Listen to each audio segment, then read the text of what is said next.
what we were saying, things like Super Bowl are not bottoms up, right? It's everyone in America is going to see it. We are so polarized as a country that you have to, if you're making creative that everyone's going to love that night, you're kind of not doing your job. And there is no way to make everyone happy. So you've got to stand out in a place where people are spending 5, 6, 7x on their creative with celebrities and thematic music and really expensive IP. So you've just got to kind of strip it down, and it forces you to get more creative. So I think the constraints of a challenger brand and giving creatives a sandbox, I think sometimes we think, oh, if there's too low of a budget or the timeline isn't long enough or we don't have these things, then the creative won't be good. No, actually giving creative constraints actually, I think, produces the best creative results. I'm Eric Fulwiler, and this is Scratch, bringing you marketing lessons from the leading brands and brains rewriting the rulebook from scratch for the world of today. Hey everyone, a very special guest on Scratch today, an old friend and ex-colleague, Nicole Parlapiano, who is now the Chief Marketing Officer at Tubi, which is America's most watched free TV and movie streaming service. They have been making waves in the entertainment industry, that is for sure. And a lot of it comes from Nicole's approach and her drive, which you will certainly hear a lot of. She's been recognized on Variety's Power of Women in Hollywood list, as well as one of Ad Age's Leading Women for 2023. They did a couple really successful Super Bowl campaigns that we talked about that have been shortlisted for dozens of awards, including the Super Clio Award and 5 Cannes Lions. Nicole and I work together at Vayner, and we actually talk about her diverse background and path to the CMO role that she has now. But she was at Tinder as the VP of Marketing for North America. She was the head of marketing at WeWork for the US, Canada, and Israel. She ran all the B2B, all the B2C. She has done a lot in her career, and it's a fascinating conversation, to be honest. We do talk about her background, but what I love is just understanding how she and Tubi have been able to develop their own challenger playbook to challenge the convention of marketing within the entertainment industry, which of course is very dominated by many incumbent players. We also have a good conversation about how she's been successful at pushing the envelope with creative, both getting to work that is going to be truly differentiated, breakthrough, get people talking, but also how she's able to sell that through internally. So without further ado, please enjoy my conversation with Nicole Parlapiano, CMO of Tubi. Nicole, so good to see you. I really appreciate you making the time. It's great to reconnect in podcast format. How are you? How are things in New York? They're good. It's bright and early here, nice and warm, but good to see you as well. And being in New York reminds me of the New York days when we worked together. Yeah, the VaynerMedia days. So yes, we worked together at VaynerMedia, which we have many stories about. But I know one of the things that we're going to talk about is kind of the impact that our time there with Gary, but also kind of the organization overall has had in both of our careers. So I'm really looking forward to that. We don't typically do kind of like backgrounds, but I actually think given what we're going to talk about and our shared history, and I mean, you've been incredibly busy since we worked together at Vayner. So maybe you can just kind of give like a quick 30 seconds of like your background and what has led you to Tubi and a little bit of the, non-linear path that you've taken to the CMO role. Yeah, I mean, it's been a wild ride. To get through my career journey in 30 seconds is going to be a challenge, but I basically started out not as a marketer. I was working on the private equity side earlier in my career and only became a marketer during like the 2008 recession. So I was working in private equity. I had gotten a transfer to LA to get my MBA. I was pursuing my MBA at night. And as you can imagine, being in the MBA class of starting in 2008 was an interesting time. We had banks going through major collapses, and the company I worked for, we had a lot of holdings in automotive and commercial finance, which were going through a really rough time. So by 2010, I had lost my job in private equity. I was in LA. I had to stay there to finish my degree. And I really was at a point where I had to figure out how I was going to make money and what I was going to do. So I took an entry-level job at eHarmony, working in performance marketing. And that was something suited to my skills because it's really about deployment of capital and return on capital very quickly. And it was an interesting time to be in dating because in 2010, you had like Match Group, any Harmony, and that was pretty much it. People were not dating on their phone. There was no iPhone. So that's where I kind of cut my chops as a marketer.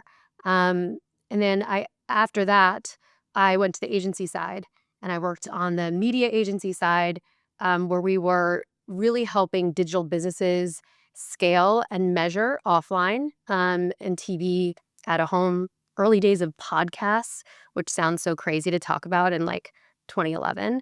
So spent a lot of time on the agency side and then moved to New York when we met, to work for Gary because after working in media for a while, I could see what was happening in social and I could see the results our clients were getting in social.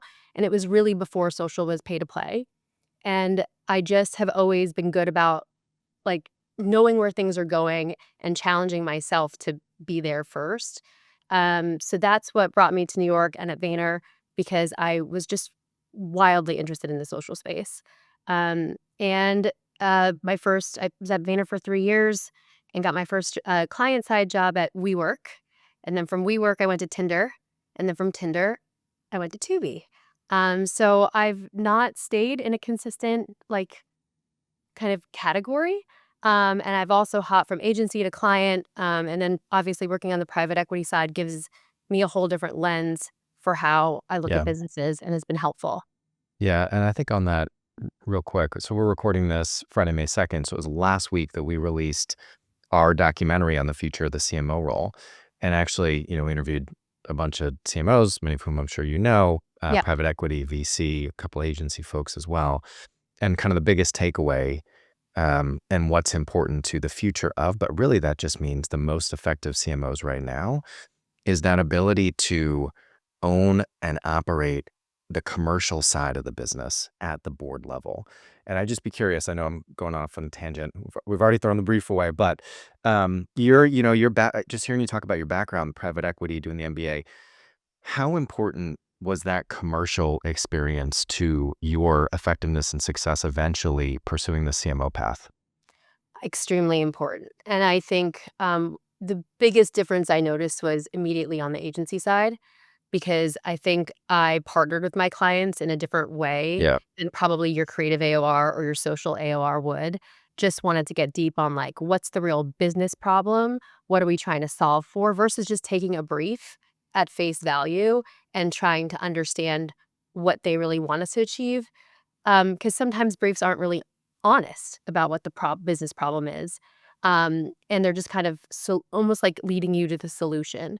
So there's things that I would do just for my own sanity, like I'd listen to the earnings calls, I'd look at the news when that was out, and it would help me give context for how I partner with these clients and make recommendations for the business.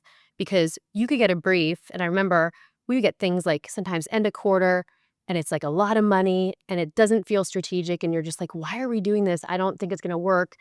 You read between the lines on earnings, they're looking to be bought. They're in a certain financial situation. There might be budget dumping at the end of the quarter. So, like, it just helps give the teams internally when you're trying to execute campaigns or come up with a solution a lot more context. And it also just gave me a lot more sanity for, like, your biggest question on the agency side is like, what's the greater why? And it really depends on the client relationship and how they bring you in. But it's our job to do the due diligence around it so that we have the context when we're coming to the table.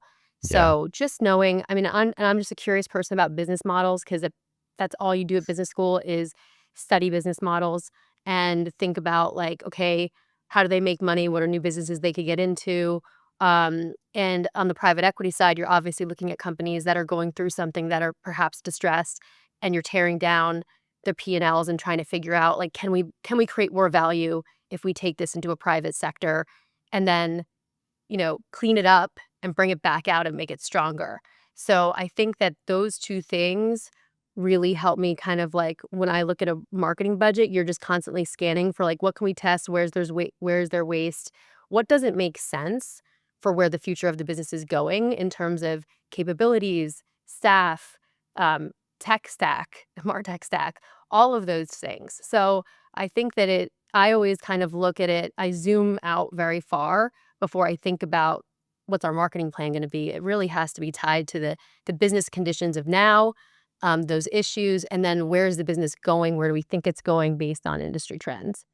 Could not agree more. And before I give my response, we've passed the 5-minute mark Okay. where YouTube flags for swearing. So you are free to let the Love that. Vayner Jersey language come out. Obviously we talked about this in our prep call, but to me, it's just there's so much marketing for the sake of marketing in the industry. So Yeah. to what you said about maybe the brief's not honest, maybe it's not complete.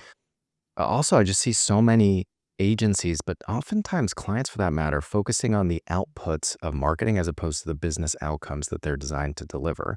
Yeah. And it is exactly that reason why, when I set up Rival, even though 7 years at VaynerMedia advertising agency, 3 years at Mullen Lowe advertising agency, we're a consultancy.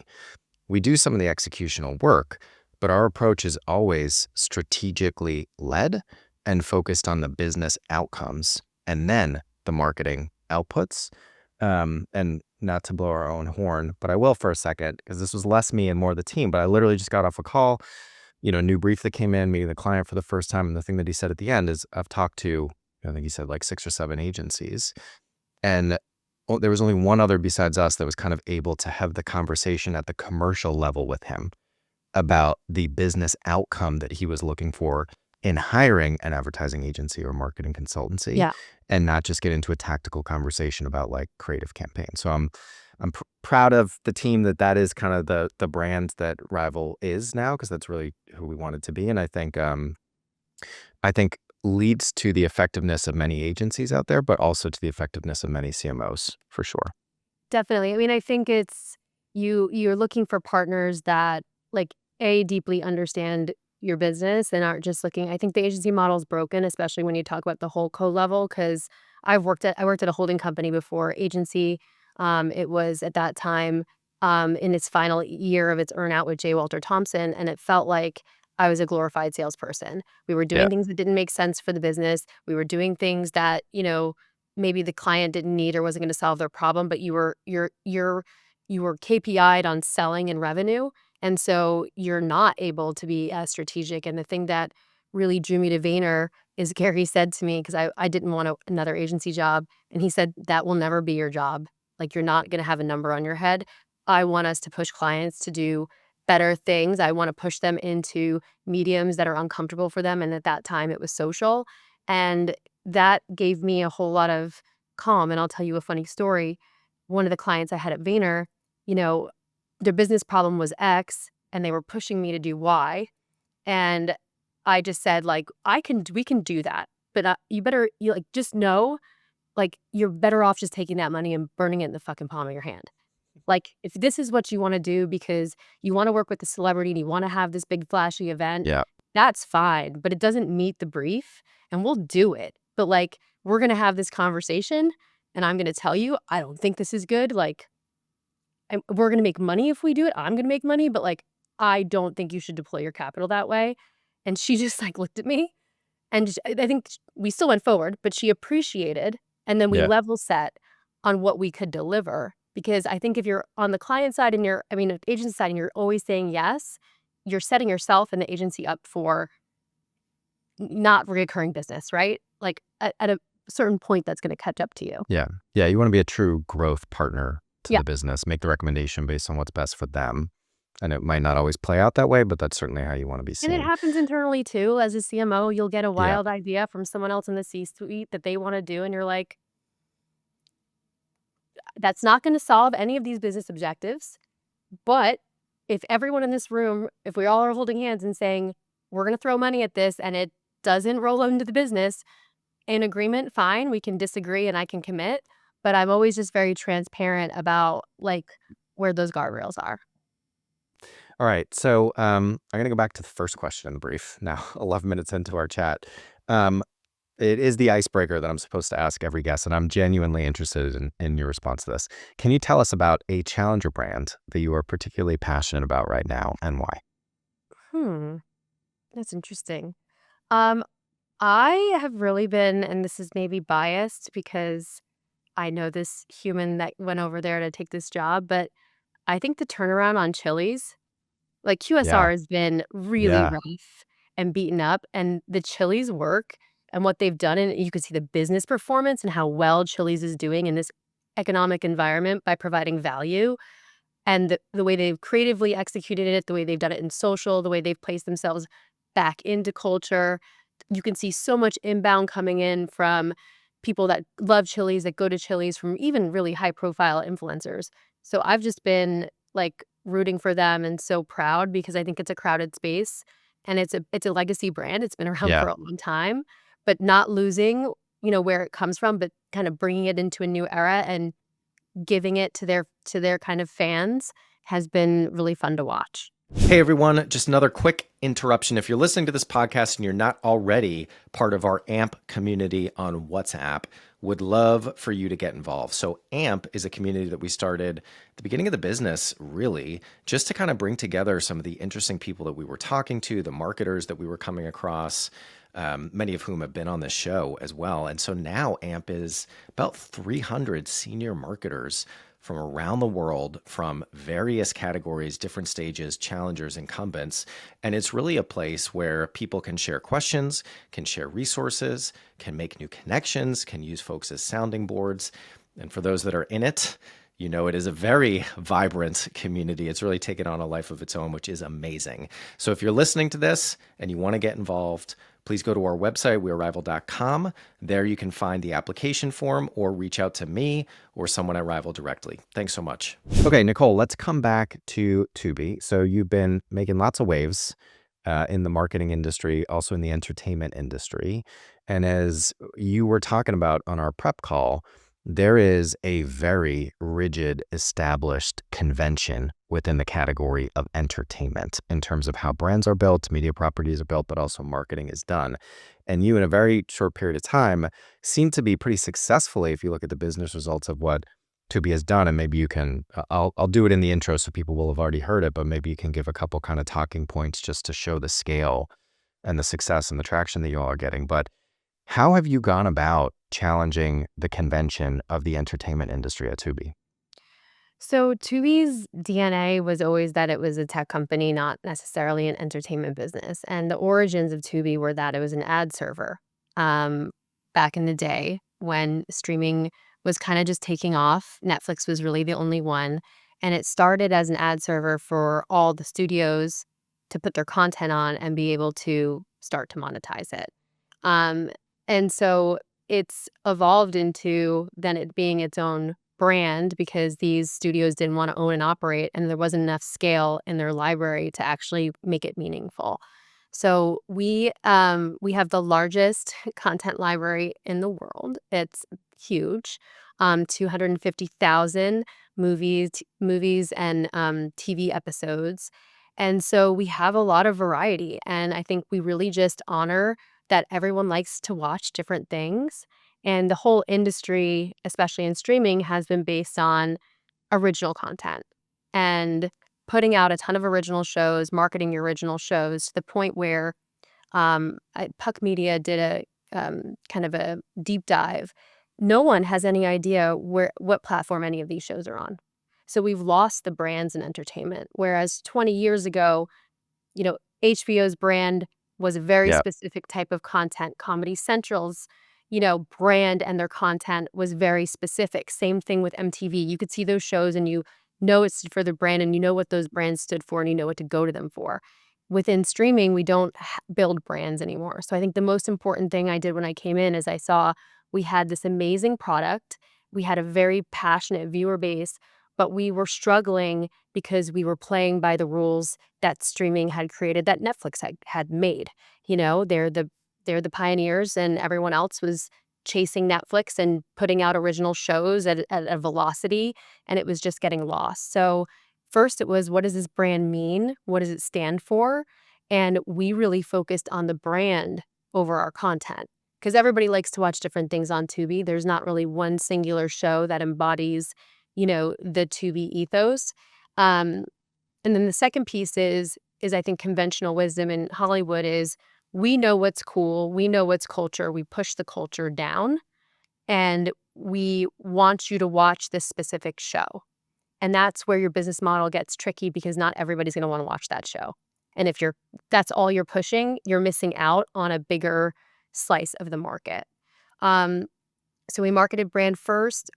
Our first kind of go to market was called Rabbit Holes, and it was about, it was this gigantic rabbit abducting people and throwing them down a metaphorical content rabbit hole where, like, we understand people have very varied tastes and that it's very personal. And like here you can find, things you can't find anywhere else. And you can go super deep on whatever you like and jump around to all these different genres, whether it be, classics or horror or foreign films or like, 70s sitcoms. Like, we've got you. And we don't, I always tell people, like, I'm a fan of whatever people are watching versus trying to pigeonhole them into watching said one thing. So I think that's been incredibly different, and we market the product, like the product experience and the brand promise. Not that we don't market our shows when we have them, but our shows are for specific fandoms. They're not necessarily these, like, I would say everyone's trying to put out shows that'll get, the general entertainment audience, and I don't think there is much of that anymore. And if you see, especially how younger audiences are consuming and the ways they're spending their time, they're on Reddit. There's certain TikTok algo with all of the things that they uniquely love. It's very fragmented, and I think entertainment hasn't really met that fragmentation with the exception of YouTube. So that is kind of our philosophy and our ethos. And we are just deliberate when we are marketing shows about where does that fandom exist and igniting that fandom versus trying to have it go far and wide and have everyone watch just one show. Yeah, and it lines up very well, as we talked about on the prep call briefly, with a lot of the research that we've done about how we see challenger brands approaching building cultural relevance, which has always been foundational to building a healthy, successful brand. Brands that are seen as the most culturally relevant in a category grow 2.5x the ones that aren't, or the average. But the incumbent playbook in many categories, but certainly entertainment, given its position within culture, has been very top down and very mono. And then a lot of what these challenger brands are doing successfully is building bottom up, finding the pockets of passion and communities and culture, what we call microculture, but I know you have some thoughts on that, and then building bottom up. Now, my question comes to, because this has come up a few times, particularly when we're talking to big brands or less in entertainment, but more in like CPG, where there's the traditional like Byron Sharp, awareness scale type of mindsets. How does the bottom up, if you want to call it that, or feel free to call it something else, but not trying to go top down into culture, but really going bottom up, how do you get to scale? Which obviously you've been successful at doing, just talking about the success of the business overall, but a lot of the marketing that you've done, the Super Bowl campaign, everything like that, clearly you've been able to build a brand that is, from my perspective, not informed by data, but the most culturally relevant within your category with this bottom-up type of approach. So would love to maybe double-click on that a little bit and then get your response or how you think about and sell internally this idea of microcultures. I know you use a different term for it. Yeah, I mean, so we have this saying that I think the monoculture is dead. Those days are over. It's funny because, Tubi's a two-sided marketplace. We're ad supported. So the other half of my time is spent thinking about getting advertised on the platform, what they're looking for and what they need. And I cannot tell you how polarizing the idea of subculture or microculture is when you are saying that to advertisers, because they immediately go to small scale and their head like short circuits and it sounds hard. How I address like a bottoms up and like a bottoms up with brand and or top down with brand and bottoms up marketing strategy is, you have to know what channels you can reach those microcultures at scale. And it takes a little bit more time and planning, and they're mostly in, digital spaces. There is some events and community type things that you can do. But for instance, for a specific type of fandom, we might just go hard on Reddit because that's where we know that community is. So it takes more time on the planning side. But when you're talking about the walled gardens of Meta, TikTok, Google, you don't have to think about targeting. The creative is the targeting. And so they're pretty good at finding Yeah. that audience. If you've got a lot of creative variance for that group, they will find people that love that thing, and it kinda does its job. So it sounds hard, but, like, it's not like we're sitting in there and putting in targeting parameters and getting, like, super narrow. Most of the platforms that we execute media in, they're really good at finding that. That's what their core strength is, and as those platforms have evolved, it's gotten even more seamless, and as we know with AI, it's only gonna get better. And Yeah. the buyers don't have to do so much work to find, the audience, but you do have to have a pretty good gut and sense which platforms they're gonna be concentrated on. Hey everyone, I wanted to quickly jump in and ask a question that I'm sure all of you have thought of. What does the future of the CMO role actually look like? Is it evolving? Is it going extinct? Like a lot of businesses seem to think it is. We have put out our very first documentary as Rival titled The Future of the CMO. You can check it out via the link in the show notes below. We have interviewed some of the biggest and brightest minds in the marketing industry to understand what the future of this role actually looks like. Would love for you to check it out. Would love to hear what you think. Link in the show notes below.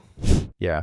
I'd love to bounce something off of you. So we think there's a huge opportunity for businesses to think about social as a channel differently. The incumbent playbook, which, you and I grew up at, the epicenter in many ways in the industry of VaynerMedia, the monthly content calendars, the posting every day, you got to be on every platform.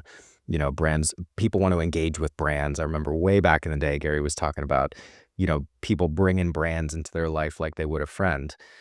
Maybe that worked at a certain time. I don't think it does anymore. And we think our strong opinion, strongly held, as Jenna likes to say, and I know you know her and her vibe. 99% of brands could stop 99% of what they're doing in social, and it probably wouldn't make a difference to their business results. Maybe a slight exaggeration, but I think it's provocative to think about, and I think it's largely true. Now, what needs to happen differently is we think that social needs to be treated, one, more like a campaign channel than an always-on channel.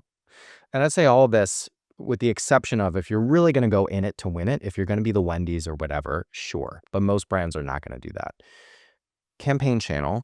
But then to everything you're saying, social is the channel that is a bridge into culture and cultural relevance. And I think brands talk about communities, they talk about social interests and things like that, but I don't think that they're really viewing it as, like you said, the targeting is the creative. If you put out the creative that is going to resonate with these communities, they will find you. And I know Gary has been talking about kind of the shift from the social graph to the interest graph, which I think supports kind of what we're saying as campaign based and also this kind of bridge into culture. So I don't really have a question, but I would love to just kind of get your responses to that and any feedback that you have actually. Yeah, I mean, I think it depends so much on the category. Hmm. Having worked in social for so many different clients early on, and then, my experience in running social, like for WeWork versus Tinder versus Tubi is extremely different. And I would say that the campaign structure can apply for something like perhaps a WeWork, right? But for Tubi, that would be so detrimental. It is a channel that we have to Yeah, be in all the time. Entertainment, we get we're not trying to sell you anything. And people love to engage with the TV shows and movies and the content that you have, so I don't ever wanna take that away, and we yeah, get so many inputs, like, we get so many inputs on a daily basis, on what shows should we renew for licensing, what kind of shows we should make, where is it landing with people, yeah. when we're looking at a season 2 of something, I mean, I look deep into the fucking comments, I don't even, I look at the metrics, but I am like a troll on the comments for, how is this landing with people? Did they think it was funny? Do they not think it's funny? Did this show bring out the emotions we thought it It's would, an or is it always on something focus group, different? Yeah, it's 100%. it's it's Yeah, like it's the best focus group you can have, but I think that, yeah, not every brand can put that energy to it, and also, I hate the idea of a content calendar. I tell my social team, "Just freaking burn it," because then if you're so focused on executing your content calendar, you're not right. listening, you're not paying Yeah. attention to what's going on. And it's not So strategic. Yeah, it's not strategic, and I think it also depends on internally, what is their corporate structure? Do you have to send Yeah. everything you post to legal? Like, if you have to do that, and if there's a lot of barriers and red tape internally, you're probably never gonna do it well. So, yeah, maybe an always on motion is not the right thing, and maybe campaign is more focused, but, there's too many examples of brands that have been solely built on organic social. Uh-huh. And, like, they've won in their brands that we know, Duolingo probably being the most prominent, that, like, you can win. So I think it's not a one size fits all, but Tinder you would think would be so much fun to run on social. It was very difficult.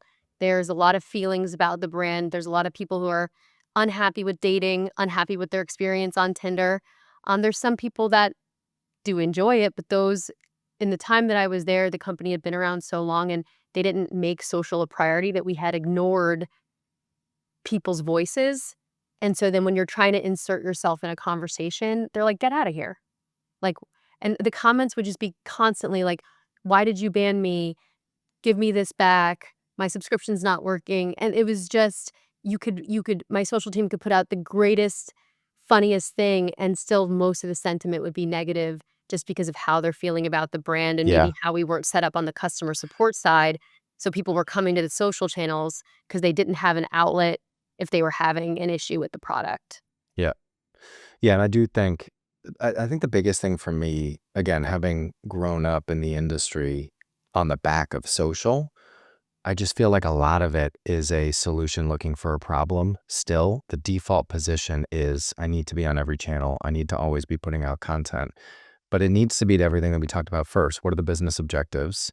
What's the strategy where we can have a differentiated approach and execution relative to the competitive set?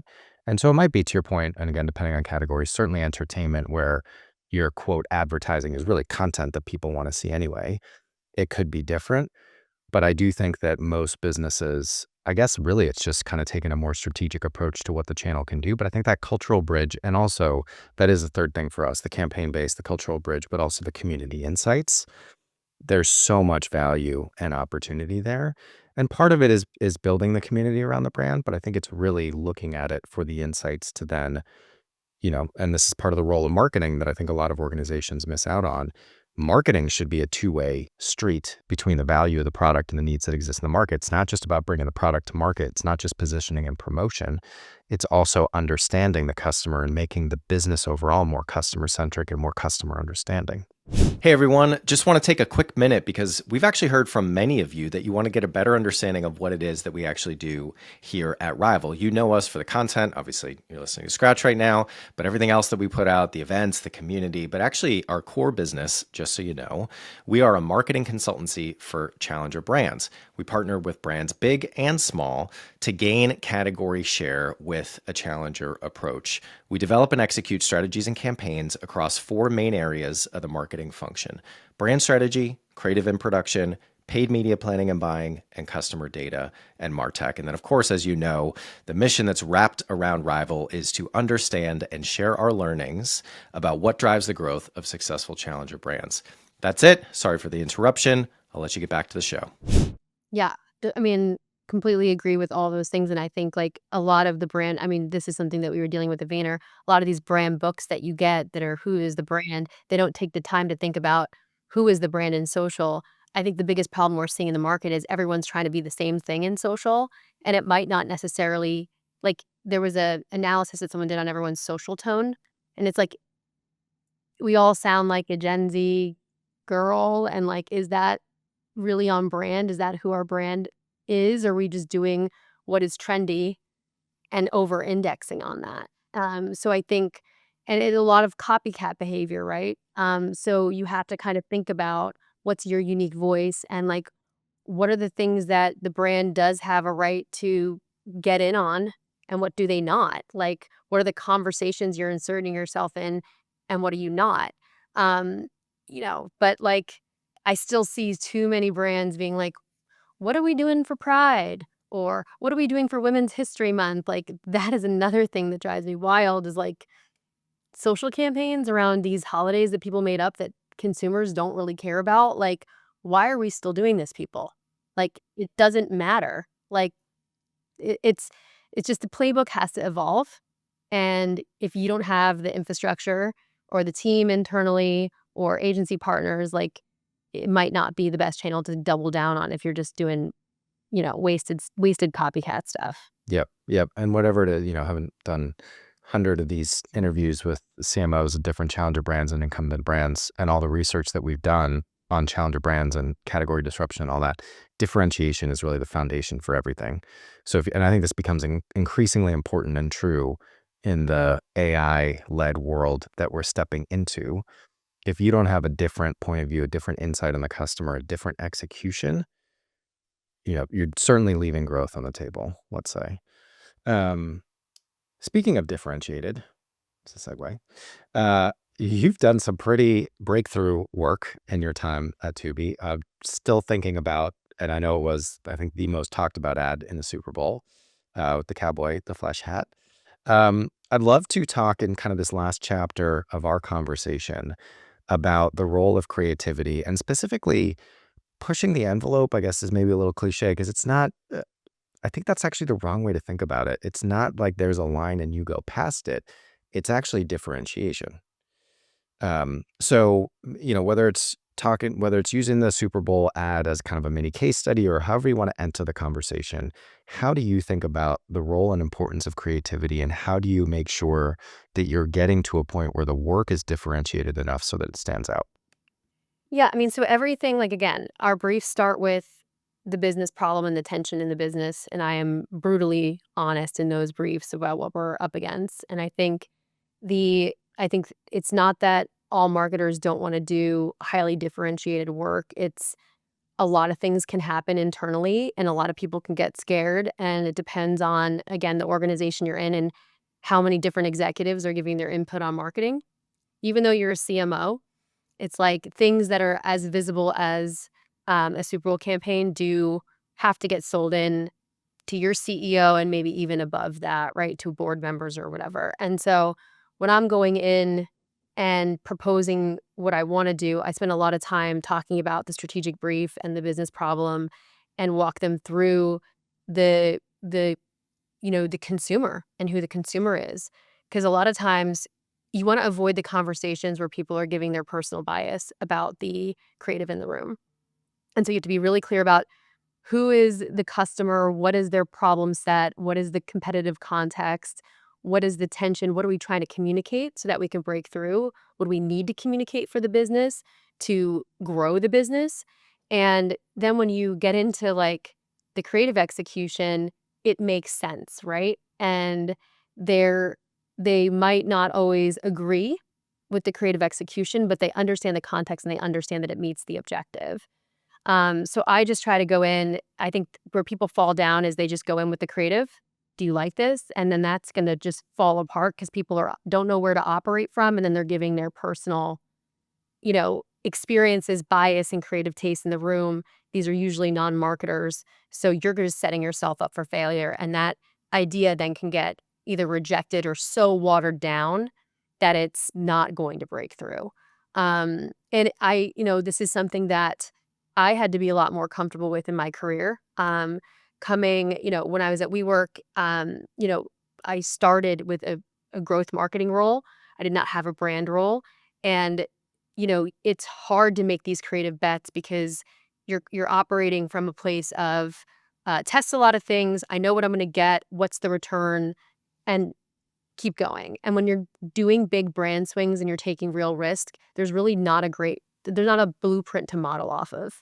So you get nervous. Like, and I remember at Tinder, the CMO at the time said, like, that I was such a good business operator, but they wanted to see me take more risks. So I would get a little bit spooked, like, we're spending a lot of money. Is this gonna work? We've never done this before.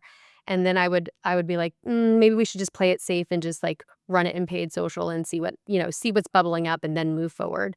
But I think you can't put a lot of these, like, especially for Super Bowl, these big you can't put, like, the focus groups and all this stuff. I mean, you're not even seeing the ad in the context that it is on that night. So I think you just have to kind of go with your gut, and I look at the creative and I say, like, have I seen this before? Do I think it's gonna stand out? I have a pretty good idea of what everyone else is gonna be doing, and I'm just thinking about, like, is it gonna be memorable? because we can't afford as challenger brands to run big reach and frequency campaigns and get reps. We don't have money to throw at the problem. So every minute we have, we got to make sure we show up and show out. And I always know that there's gonna be people that hate my creative. There's gonna be people that hate it, and there's gonna be people that love it. But I'm not trying to make everybody happy, and I'm comfortable getting lightly dragged, which I have a few times in many of my campaigns where people are like, "This offended me. It was disgusting. It was so weird." Well, you're talking about it. You've got our name in your mouth, so my objective is achieved. So I think it's part of, and that's harder. Like what we were saying, things like Super Bowl are not bottoms up, right? It's everyone in America is going to see it. We are so polarized as a country that you have to, if you're making creative that everyone's going to love that night, you're kind of not doing your job. And there is no way to make everyone happy. So you've got to stand out in a place where people are spending 5, 6, 7x on their creative with celebrities and thematic music and really expensive IP. So you've just got to kind of strip it down, and it forces you to get more creative. So I think the constraints of a challenger brand and giving creatives a sandbox, I think sometimes we think, oh, if there's too low of a budget or the timeline isn't long enough or we don't have these things, then the creative won't be good. No, actually giving creative constraints, actually, I think produces the best creative results. Love it. Well, part of that is definitely going to be a clip that we take for the teaser to the episode, because I got goosebumps when you were talking about that towards the beginning. All right. I know we're almost up on time, so we've got 4 lightning round quick questions to round us out. I know you mentioned this already, but the first marketing job that you ever had? I was an intern for the New York City Rockettes in casting, and Nice. You did mention that. That's great. I was, yep, I had to recruit them, weigh them, find Rockettes in other markets. It was very interesting working in Radio City Music Halls. That was my first job. I'm sure. What is the best piece of career advice you've ever received? To not always be, I have a tendency to want to prove that I can do more work than anyone else. And I think that led to a lot of burnout. And in my time at WeWork, I had someone tell me, because I was so confident, things that weren't even part of my job just became my job. And I felt like I was just piling on all this work, and I was super mad about it, but I still did it. And someone told me, you don't have to say yes to everything, and it's perfectly fine to have a conversation with someone and prioritize. You're doing 15 things and you're burning yourself out. Maybe have a conversation about what 5 are the most important, and it's okay to say no and not take something on. What is the best brand campaign you've seen recently? I'm a big fan of the JCPenney work.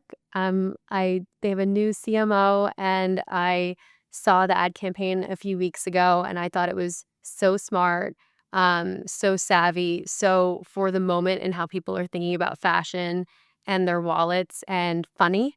I think we often don't see that in retail. So that's my favorite one. I'll have to check that out. And lastly, to take us home, what is one thing people should do differently after listening to this episode? Go touch grass. I mean, and I'm saying that as there is the nature component of literally get away from your desk, get away from Zoom, go outside, take a walk. We are creative humans, and nothing good, no great ideas really come from sitting in front of this desk. But also, I think in your career, get out and touch other businesses, consult, have a different conversation with someone that's outside of your industry. We have to kind of force ourselves to get out of these kind of, rabbit holes that we're in and expose ourselves to more, because that's what births great creativity. Love it. Perspective is everything. Nicole, thank you so much. It's been a great conversation. Thanks, Eric. Scratch is a production of Rival. We are a growth consultancy that builds challenger brands, strategies, and capabilities to disrupt categories. If you want to learn more about us, check out wearerival.com. If you want to connect with me, email me at eric@wearerival.com or find me on LinkedIn. If you enjoyed today's show, please subscribe, share with anyone you think might enjoy it, and leave us a review. Thanks for listening, and see you next week.